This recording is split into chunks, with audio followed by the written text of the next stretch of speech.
বাংলাদেশের রাজনৈতিক অঙ্গনে নতুন চাঞ্চল্য সৃষ্টি হয়েছে। প্রধানমন্ত্রী তারেক রহমান ও বিরোধী দলীয় নেতা শফিকুর রহমানের মধ্যে আজ অনুষ্ঠিত হয়েছে একটি সংক্ষিপ্ত কিন্তু তাৎপর্যপূর্ণ বৈঠক। আজ সোমবার দুপুরে জাতীয় সংসদ সচিবালয়ে প্রধানমন্ত্রীর কার্যালয়ে প্রায় ২০ মিনিট ধরে এই বৈঠক অনুষ্ঠিত হয়।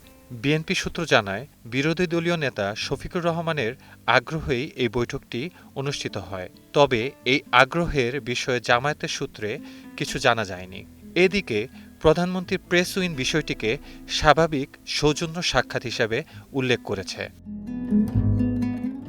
বিকেলে বিএনপির মিডিয়া সেলের ভেরিফাইড ফেসবুক পেজে বৈঠকের ছবি প্রকাশ করা হয়। এতে দুই নেতার সঙ্গে বিএনপির মহাসচিব ও স্থানীয় সরকারমন্ত্রী মির্জা ফখরুল ইসলাম আলমগীরকেও দেখা যায়। জানা গেছে, স্পিকারের স্ত্রী ও মরহুমা দিলারা হাফিজের জানাজা শেষে দুই নেতা একসঙ্গে সংসদ ভবনের দিকে যাচ্ছিলেন। এই সময় শফিকুর রহমান প্রধানমন্ত্রীর সঙ্গে কথা বলার আগ্রহ প্রকাশ করলে প্রধানমন্ত্রী তাকে নিজের কার্যালয়ে আমন্ত্রণ জানান। বৈঠক শেষে প্রধানমন্ত্রী নিজেই বিরোধী দলীয় নেতাকে কিছুটা পথ এগিয়ে দেন, যা উপস্থিতিদের মধ্যে ইতিবাচক প্রতিক্রিয়া সৃষ্টি করে।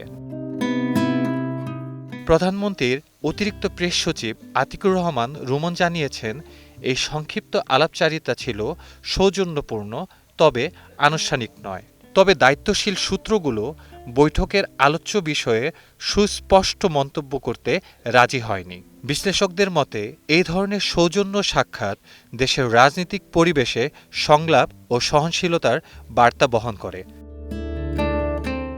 News desk, ২১ television.